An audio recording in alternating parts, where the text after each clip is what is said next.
my best whale. ¿Cómo suena? ¿Y así cómo está haciendo usted? Está haciendo.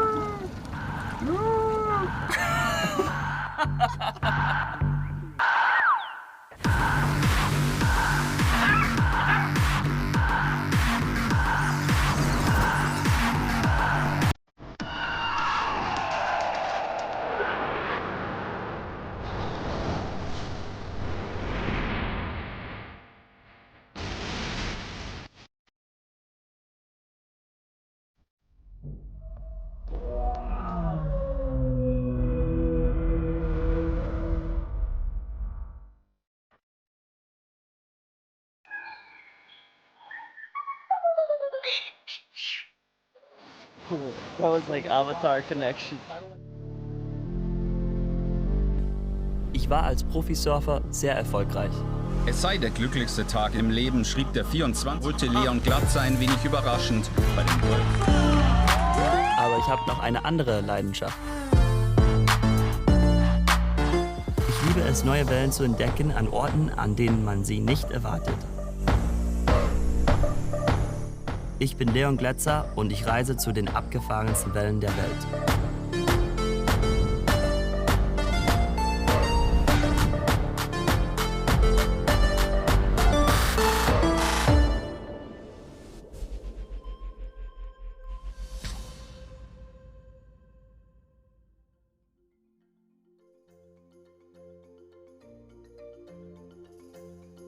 So we're right now here in Pavones, Costa Rica. It's basically the last town in the southern part. After this, you're at the border of Panama.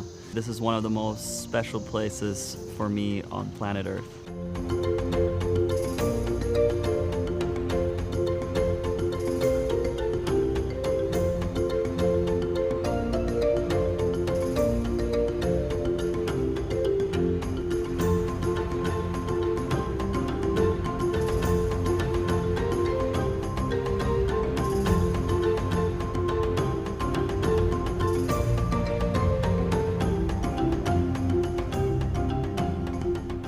So I was born in Hawaii, and when I was 2 years old, my mom was on her way to Kassel, to Germany, and basically her friend was like, hey, you should go check out this beautiful place in Costa Rica. And she completely fell in love with this place. Da meine Mutter Deutsch ist, waren wir zu Hause mehrsprachig. Wir sprachen 3 Sprachen, Spanisch, Englisch und ein wenig Deutsch. Wir waren aber nur selten in Deutschland. Deshalb ist Deutsch nicht gerade die stärkste unter den 3 und ich spreche hauptsächlich Englisch. What's unique about Pavones is the wave. It's the second longest left in the world. And it's quite interesting because so many people come to surf this wave, even though it's in one of the most remote places and located super far away. So the first place I'm going to take you guys to is the Point. It's definitely one of the most popular places in Pavones to surf. So let's go, follow me.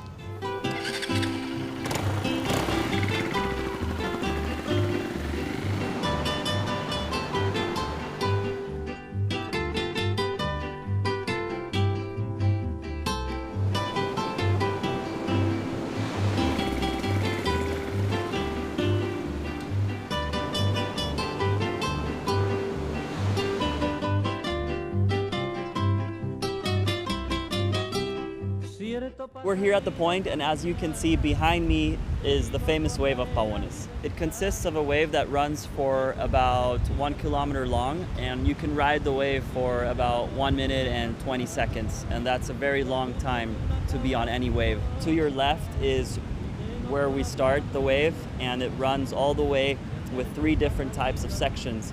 It goes at the point, then it goes at the river mouth, then it hits the wall, and that's one of the best parts of the whole wave. All right, there's a couple waves, and we're gonna go for a surf in one of the most remote places in the world.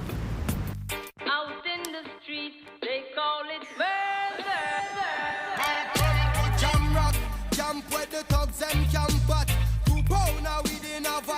Eine Linke bedeutet, dass die Welle aus der Sicht des Surfers nach links bricht. Eine Welle, die so nach links läuft, eignet sich im Allgemeinen besser für Goofy-Futter wie mich. Goofy bedeutet, dass ich mit dem rechten Fuß vorne surfe. Das Gegenteil davon heißt Regular und die surfen damit den linken Fuß vorne. Die Welle kann am Point wirklich schnell werden. Wenn die Wellen größer sind, hilft es, wenn man schon ein bisschen Erfahrung hat.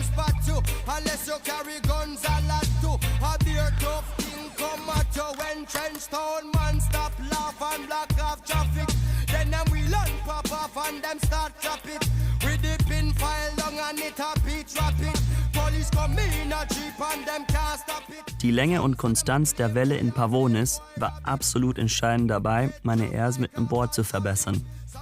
Ich kann mit Sicherheit sagen, dass ich ohne diese Welle nicht der Surfer wäre, der ich heute bin.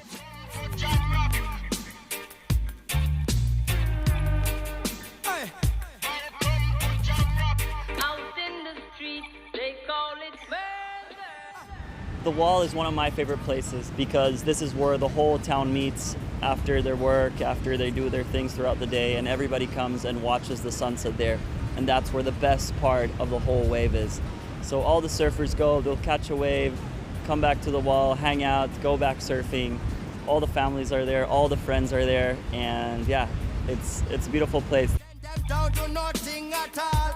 Come on, let's face it. I get our education's basic, and most of the youth them waste it. And when them waste it, that's when them take the guns, replace it. Then them don't stand a chance at all. And that's why enough little youth have up some fatmatic with the extra magazine in a them back pocket, and a bleach at night time in a some black jacket. All who not like. Wenn du eine lange Welle surfst, ist es wesentlich einfacher, an Land zu gehen und wieder an den Start zurückzulaufen. Es ist auf jeden Fall besser, als wieder den ganzen Weg zurück zu paddeln. Die Stimmung an der Mauer ist wie auf einer großen Party.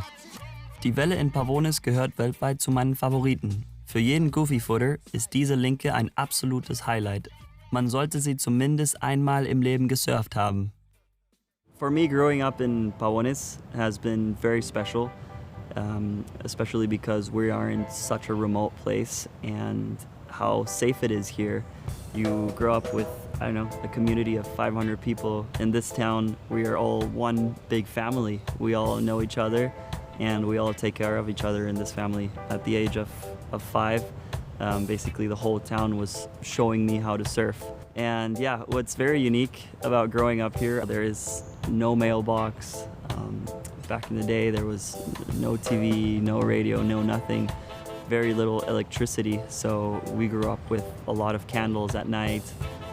We grew up with a well, grabbing water from the river. That day we would go fishing to catch our own food for the night, or we would go up into the mountains, into the farms to basically, grab vegetables. And I have so many amazing memories as a little kid, having that freedom and seeing everyone harvest their own food. So it's pretty cool.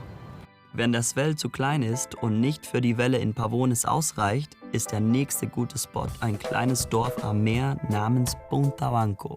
We're here right now in Punta Banco. It's 10 minutes a little bit more southern from Playa Pavones. Pavones is a left-hand point break and there's no chance of going right. For competitions, you need to have the skill set to go both ways. So I would come here and go right and just was mostly like my training camp. Wilma, ein guter Freund von mir, lebt hier in Punta Banco. Als ich ihm erzählte, dass wir vorbeikommen, bestand er auf eine gemeinsame Session. Wilma und ich kennen uns seit der Kindheit. Wir haben uns hier in Punta Banco durch das Surfen kennengelernt und sind bis heute immer noch gute Freunde.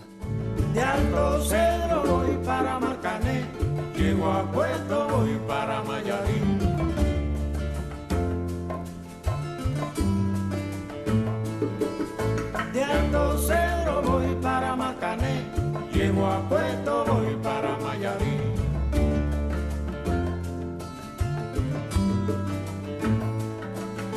De Alto Cedro voy para Marcané.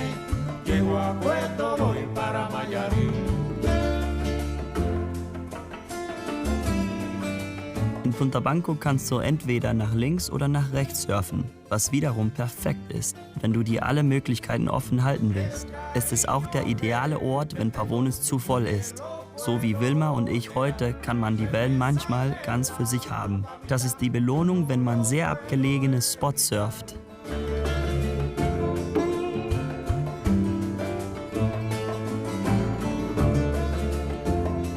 Mit Wilma zusammen Punta Banco zu surfen, war der absolute Hammer.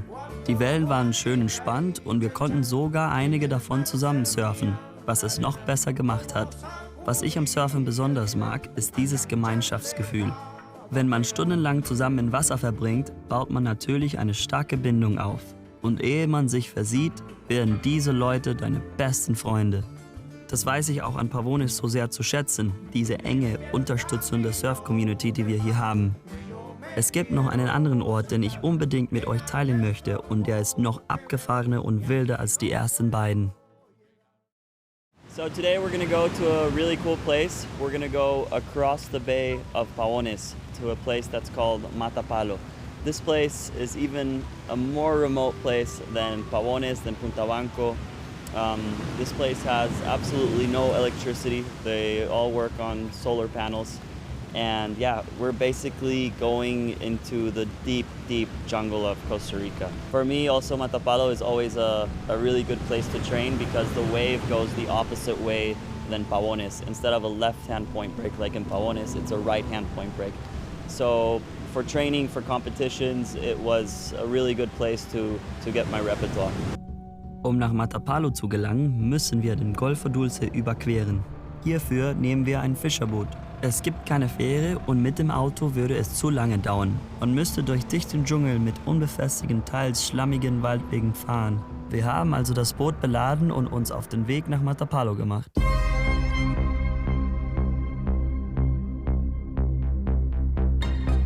Man kann bei der Überquerung des Golfo Dulce jede Menge faszinierende Meeresbewohner entdecken. Von Schildkröten und Delfinen bis hin zu Walen. Als wir eine Weile gefahren waren, sah unser Kapitän Christian plötzlich etwas am Horizont. You saw it? Zu meiner Überraschung war da genau vor uns eine Buckelwalmutter mit ihrem Kleinen. The mom whale is basically teaching her how to get air. They last from 15-20 minutes underwater and then they come up a couple times to get some air and then go back down.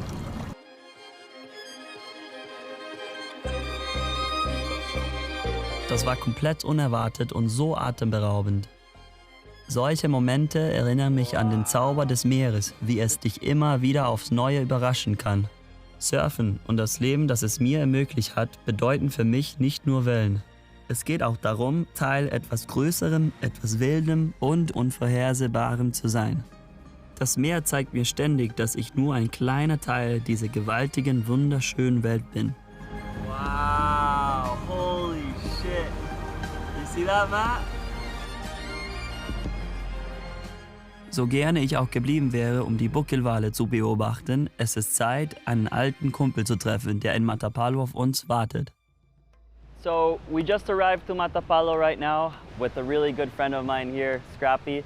Has been a friend since childhood and there's nobody like him that knows the jungle inside out. Well, first of all, welcome back to this beautiful place, you know, and it's been a while I haven't seen you. And like we used to do it, you know, come here, go on jungle hikes, explore this amazing nature that we have, this amazing connection with the ocean and see a bunch of wildlife, you know, let's go for a hike. Let's go check it out. Scrappy ist in Matapalo aufgewachsen und er ist auch ein richtig guter Surfer. Heute arbeitet er als Naturschützer. Er führt Touristen und Schüler durch die Gegend und lehrt sie alles über die üppige und empfindliche Artenvielfalt des Dschungels in Costa Rica. I remember when I was like 14 years old, 15 years old, and that was 12 years ago and there's still no supermarket, Yeah. no electricity, no nothing. So Yeah. it's so beautiful that here in Costa Rica, places like this are really well protected and they stay like this, you know, for a Yeah. longer amount of time. So this is a great spot for snakes, also the rivers. The snakes will be on the side, on the bank, waiting for their prey to come. So I'm always trying to find some featherlands. Featherlands, and most of the vipers come at nighttime. So we have like the terciopelo, Featherland, yeah, you call it. featherlands, yeah. Die Schlange, die wir hier entdeckt haben, war eine ungiftige Würgeschlange, die Tiger-Rattenschlange. Die Schlange, nach der Scrappy allerdings Ausschau hielt, war die furchteinflößende amerikanische Landsenotter Federlands. Sie ist die giftigste Schlange Costa Ricas. Trotz dieser gefährlichen Schlangen läuft Scrappy barfuß durch den Dschungel. Spider monkeys over here.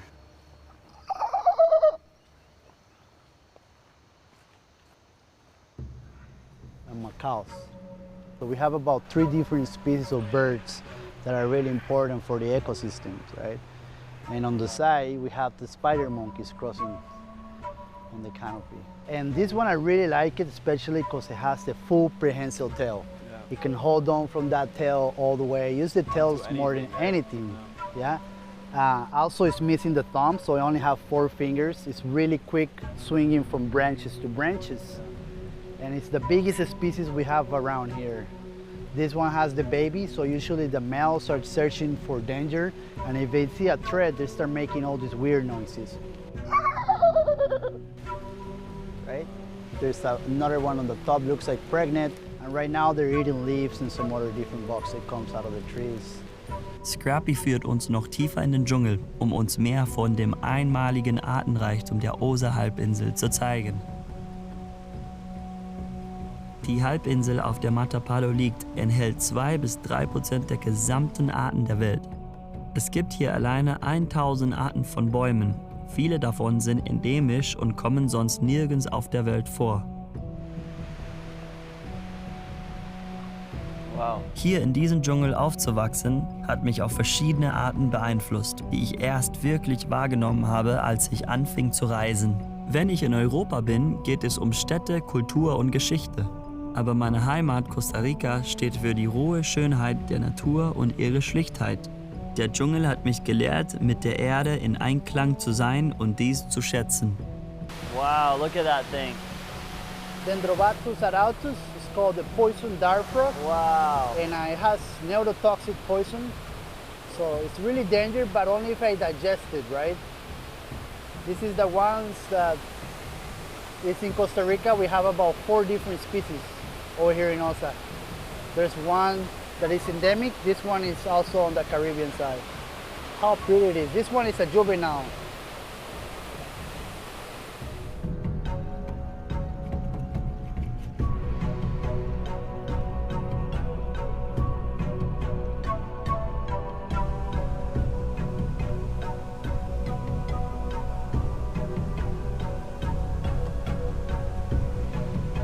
Der Matapalo-Baum ist ein einzigartiger tropischer Baum, der in Regenwäldern vorkommt. Während des Wachstums bildet er immer mehr Luftwurzeln, die den ursprünglichen Baum langsam umschlingen, was häufig zu dessen Absterben führt. Der Matapalo-Baum ist ein Wahrzeichen Costa Ricas. The white-faced capuchin monkey, right? The smartest species from all of them. They have a semi-prehensile tail. They use their hands. We call them the monkey mafia. They go inside people's houses and open the fridge. They open the peanut butter cans. They're really curious.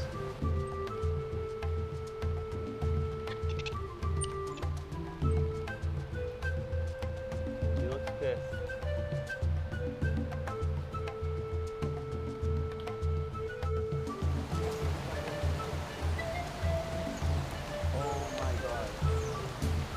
That was so cool. That was like Avatar connection. He looked me in the eyes. Mit Scrappy zusammen die Tier- und Pflanzenwelt des Dschungels zu entdecken, tat meine Seele gut. Es erinnert mich wieder an meine Verbindung mit diesem besonderen Ort und wie viel er mir bedeutet. Besonders bei meinem hektischen Leben als Profisurfer, der ständig in der Welt herumreist. So we just came back from the hike. Was super fun. We were hiking up the trails to the waterfall, and we also saw a poisonous frog. Poison dart frog, yeah. It's actually a really dangerous species.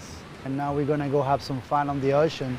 Yeah. I think it's really, really nice. Yeah, that was definitely amazing. Thank you for that, for showing us around. And I mean, we originally came here for the waves, and looks like there's some fun waves. So Scrappy and I, we're gonna go grab the boards and go for a surf. Yeah, let's go for a session. All right, let's do it.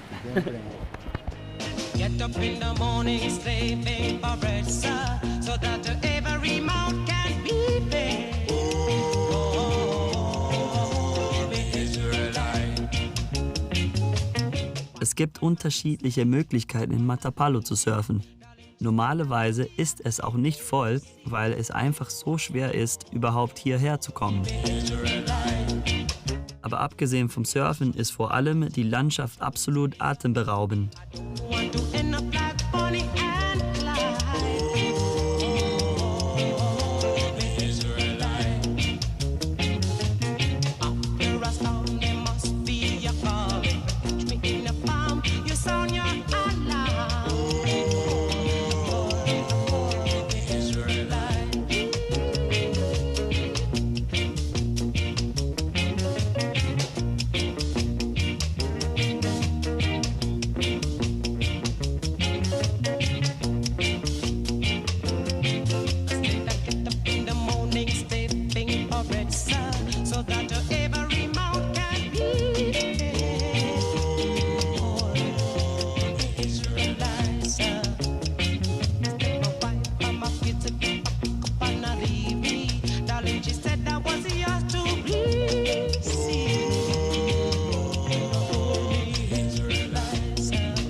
Matapalo kann der ideale Spot für so ziemlich jeden sein, vom Anfänger bis hin zum Profi. Und wenn du gerne rechte Wellen surfst, ist das hier der perfekte Ort. Die Wellen in Kombination mit der Natur und Isolation sind ein Erlebnis, das du nicht so schnell vergessen wirst.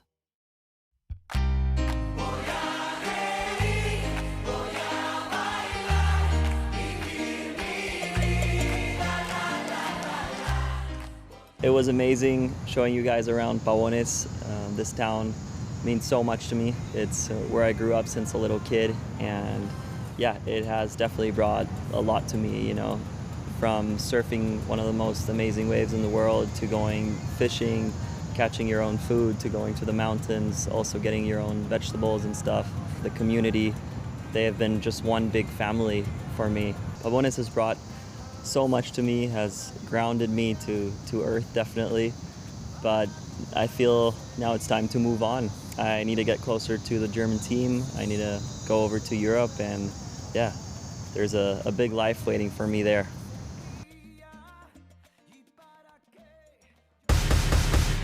In dieser Episode besuchen wir meine neue Heimat München.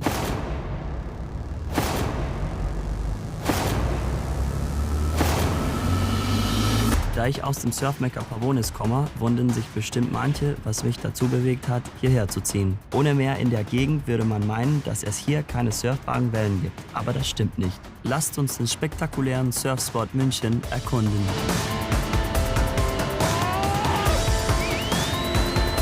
We've probably done more airs than in the last flipping 10 years. Freezing cold, icy river.